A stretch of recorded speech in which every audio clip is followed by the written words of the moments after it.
Jeg sidder her med dampbremsen, og dampbremsen det er en indvendig del af klimaskærmen, hvor man normalt vil bruge det, der hedder en dampspærre. I det her tilfælde her, når vi snakker trækonstruktioner, så er det skide vigtigt, at der sidder en dampbremse. Hvis der kommer fugt på forskellige årstider i vores konstruktion, det kan man ikke undgå, der gør. Altså luft- og vandmolekyler, de vil altid være i sådan nogle konstruktioner her.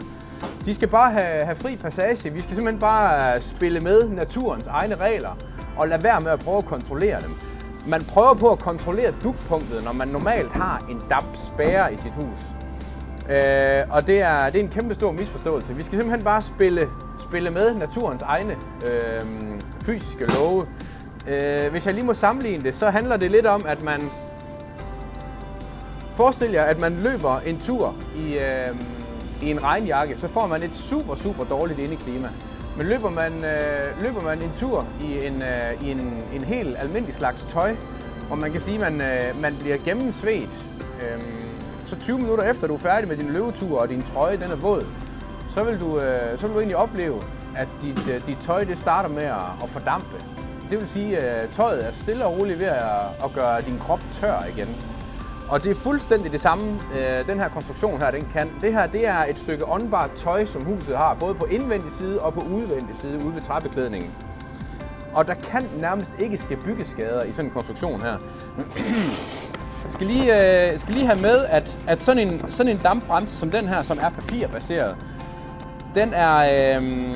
den er jo fuldstændig åndbar i og med, at hvis papiret, pappet, bliver vådt, så vil det også blive vådt på den anden side.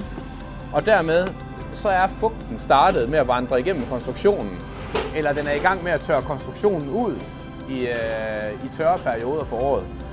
Det vi kan sige, det er, at der begynder at komme nogle spillere på markedet, som der laver dampbremser i plastbaserede membraner. Det er jeg personligt ikke tilhænger af. Altså, jeg har det sådan lidt, det virker på lånt tid, når man har en eller anden plastmembran. Det her, det er et stykke papir eller et stykke pap, og det har altid været et stykke papir eller et stykke pap, og er så tæt på træ eller cellulosebaseret materiale, som det overhovedet kan komme. Det her, det vil altid virke som en dampbremse, indtil den dag, man brækker det fra hinanden.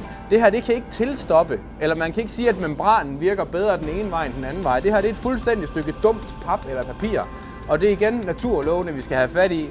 Det fungerer bare. Altså det vil sige, den her, den vil altid have den samme evne til at fugthåndtere den ene vej eller den anden vej. Så snart man begynder at kalde et produkt for en eller anden form for hygrodiode eller have en større vanddiffusion den ene vej frem for den anden vej, så begynder man at have et materiale, som jeg ikke stoler på. Fordi det er ikke naturligt, at noget kan noget mere den ene vej end den anden vej. Så hvis man igen skraber det helt ind til benet og siger, at det her, det er papir, og det materiale, det kender vi. Ja, det var lige, hvad jeg havde at sige om dampbremsen. Ha' det godt.